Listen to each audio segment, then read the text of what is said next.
give us like your best piece of advice for someone in that first trimester and they're really like wanting to work out and stick with things.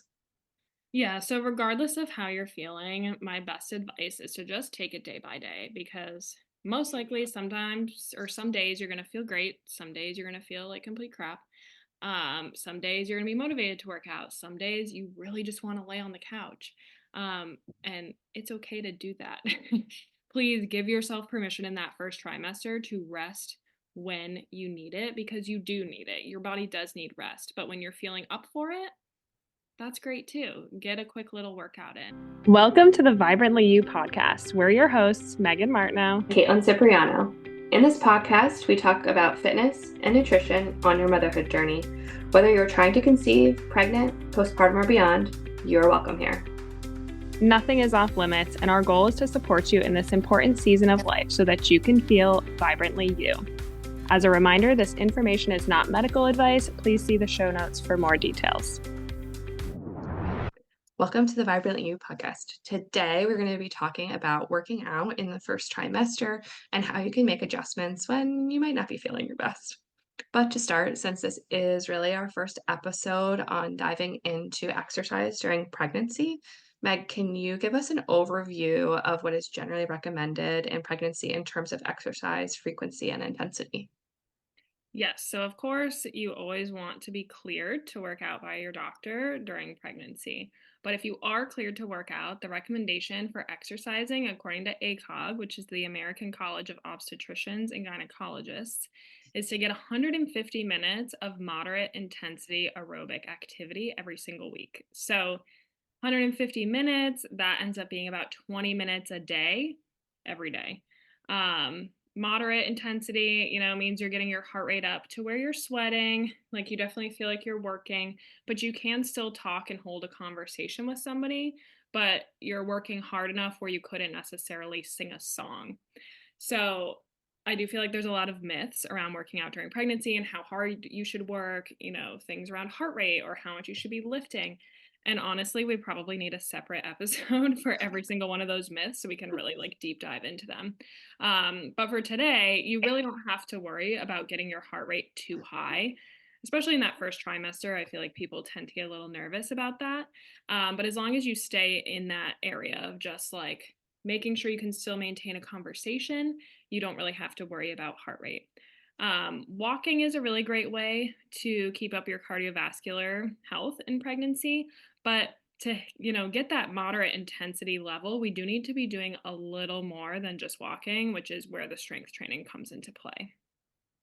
Yeah, I think that's helpful to have that reference because everyone's coming from different places when it comes to exercise when becoming pregnant. And also during the first trimester, you tend to be low on energy and not really feeling so hot. So I know it can be really difficult to like get out of bed and just sort of function in your normal day to day, let alone like sneak that exercise and when so many things are changing. But what kind of activities and workouts do you recommend when you're in this like survival mode period, particularly? Yeah, the first trimester can be so rough. And I know we both had a really rough go with that, especially with our second baby. So, like, I feel like we know this better than anyone that the first trimester can really suck. So, like, if that's you, we validate that and, like, it's okay if you can't do anything. I know for me personally, I was not working out daily in the first trimester. Especially with my second baby, I would really force myself to get up and go outside more often than not. Um, I mean, like I said, there were definitely days where I literally just laid on the couch and I couldn't do anything. But when my first trimester with my second baby, it was winter. So November, December, January. So it was cold. And to be honest, like that cold air hitting my face when I would go outside actually helped a lot with the nausea, the sickness, the like fatigue. It was almost like a little reset that I needed. Um, and just like helped me feel better. So, sometimes if you feel like you can't do anything, just try to go for a walk. It might make you feel better. And that's something that is like lower intensity. And of course, if you're like, nope, I feel like crap, then you can just stop. In terms of strength training, I personally, again, would just do things that kept me horizontal. So things where I like did not have to get up and really exert energy, where I could literally lay down or just be sitting. So things like that are like breathing exercises, some pelvic floor exercises, glutes. So you could do things like bridges, clamshells. You could literally do those laying on the couch. Um, Thinking about some core connections. So maybe some dead bugs where you're laying on your back, or just some like simple marches, engaging those lower abs. The reason I say like glute and ab stuff, while yes, you can do them on the ground, they're also really important for pregnancy. It's really the foundation to helping to support your pelvis and your low back. As you start to get further along into pregnancy, that belly is growing, our posture and alignment is shifting. Having strong glutes and abs really helps to kind of, I don't want to say prevent, but reduce some common aches and pains that tend to come along with pregnancy. So the sooner you can start working on those, the better off that you're going to be. And those can be really low effort. Like I said, you can do those sitting, you can do them laying down. Even if you're not doing like a structured workout too, just being mindful of how you're moving your body throughout the day. Like when you go to stand up, say from the couch, thinking about doing it like you're coming up out of a squat, just kind of being mindful of these day to day activities that we're doing already. If you go to bend down and pick something up off the ground, pretend like you're doing a deadlift, keeping your spine nice and neutral. So just things like that where you can kind of sneak it in. Um, can be helpful in that first trimester where you're like, yeah, I'm not I'm not doing a structured workout today. Yeah, I love that you gave examples that feel really tangible during that time when you're not feeling great. But also I think it's helpful for people to like have that permission to know that it's okay to rest more during the first trimester when you do generally feel awful, awful, and know that there are things that you can do that are low effort, but still allow you to be proactive about some of the changes and shifts that happen as you get further along in your pregnancy. Because those definitely pay pay off as you move forward and progress. What would you say your recommendations are in terms of that mindset when people are struggling, and they might be like feeling frustrated that they can't do things that they used to do because they're feeling sick? Yeah, so I hear this from a lot of people.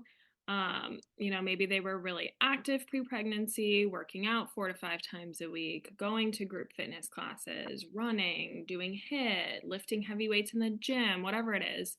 And then usually in those first couple weeks of pregnancy, especially when you don't even know you're pregnant, you're still feeling fine. But it seems to be, and I know we talked about this in the nausea and aversion episode, but around that like 6 to 8 week period of pregnancy, you kind of get hit with that intense fatigue, nausea. And it can just be really hard to work out, like we're saying. And if you are someone who working out was such a big part of your life, such a part of a routine, something that you looked forward to, it can be really frustrating to then be at a point where your body is almost like prohibiting that. It can feel like your body is failing. It can feel like you're doing something wrong. Even though you logically know that you're growing a human being and you know that your body is actually working really hard, you can just feel like this little bit of a disconnect, because you're like, oh, I was so strong and now I like can't do anything.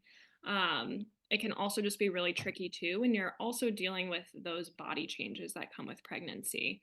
So things like weight gain, your breasts are maybe feeling heavier, and bigger, your stomach is starting to grow, like things with your body just feel different too and feel like they're growing.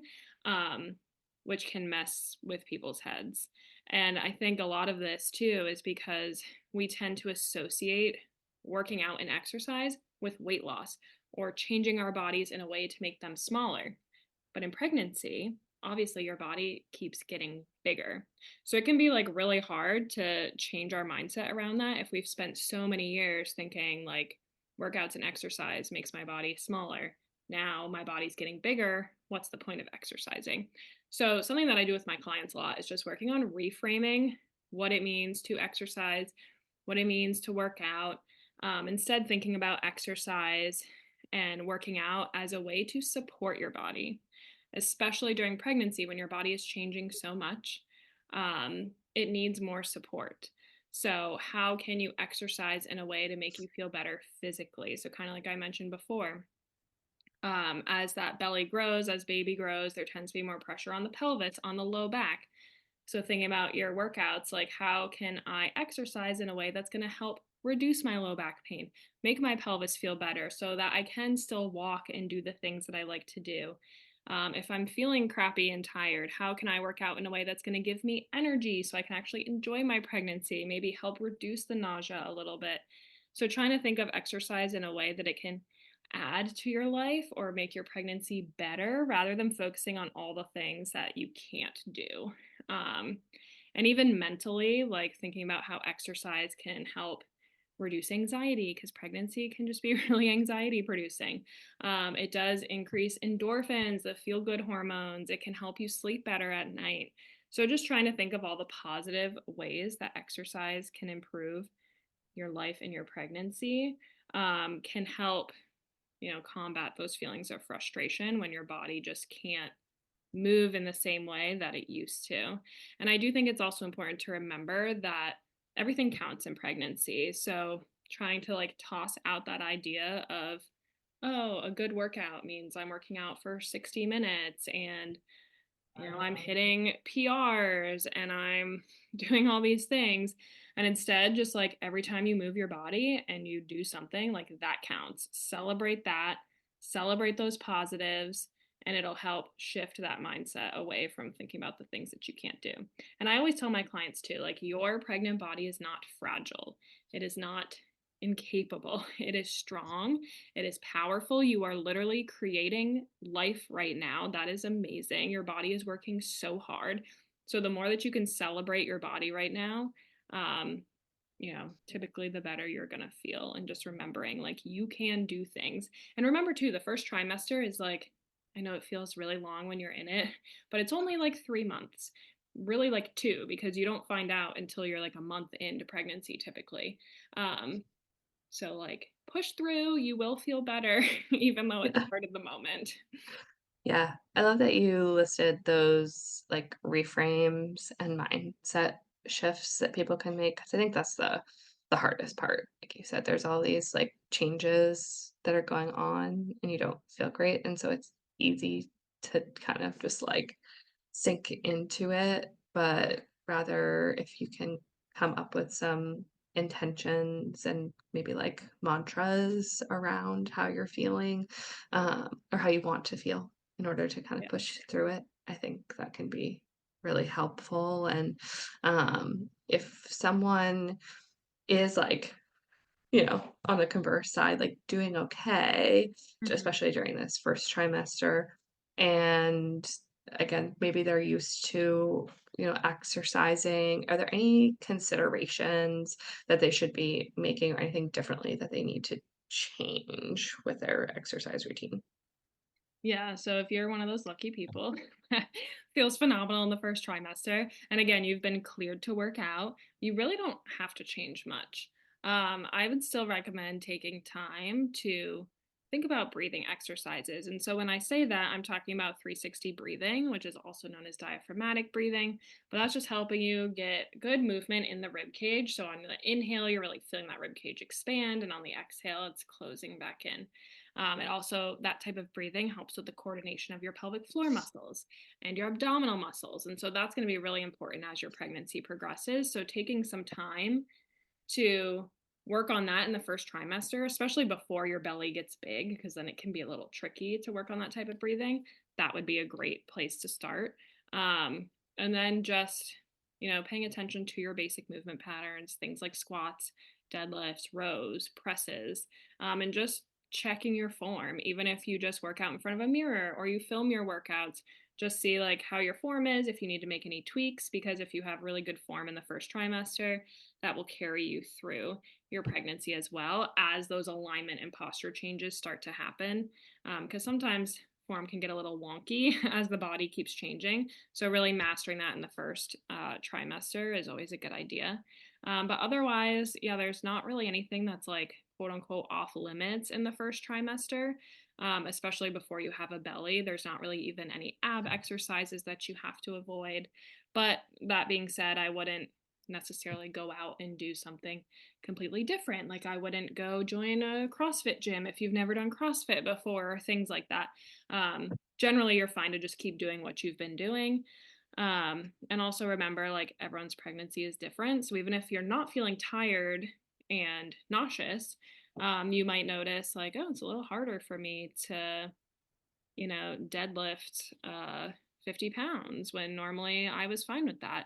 And that's okay. You might just need to make some tweaks early. So, yeah, just remembering don't compare yourself to anyone else's first trimester, even if you're feeling great. Everyone's different. Yeah, I think that's super helpful, um, guidance that helps kinda see where you are at on that spectrum, and I love that you talked about the breathing too. I think that's so foundational as people move forward, and a lot of people don't breathe correctly, or they haven't been taught how to cue that breathing correctly in general, which is so important during pregnancy and postpartum, so that piece was, I know, hugely important for me learning that from you. Yeah. So, Yeah, it is. It's like it's a new thing for a lot of people. And they're like, wait, what do you mean I have to learn how to breathe? yeah, yeah. So, okay, cool. So as we wrap things up today, give us like your best piece of advice for someone in that first trimester and they're really like wanting to work out and stick with things. Yeah, so regardless of how you're feeling, my best advice is to just take it day by day because most likely sometimes or some days you're going to feel great, some days you're going to feel like complete crap. Some days you're going to be motivated to work out, some days you really just want to lay on the couch. And it's okay to do that. Please give yourself permission in that first trimester to rest when you need it because you do need it. Your body does need rest, but when you're feeling up for it, that's great too. Get a quick little workout in. And like I mentioned before, it's not going to last forever. I know, like I said, firsthand, that it feels like it's going to last forever when you're in it, and it feels absolutely terrible. But I promise you it won't. You will get through it. So just take it day by day. Yeah, absolutely. Absolutely. I remember those text message chats so well. Alrighty. Amazing. Okay, so that concludes this week's episode on how you can make adjustments and deal with mindset during the first trimester. Thank you guys for tuning in. And if you have any questions, please be sure to follow us over on our Instagram pages, Vibrantly You Podcast, and you can give Meg a follow on her page, Vibrant Mama Wellness. And we will talk to you guys next week.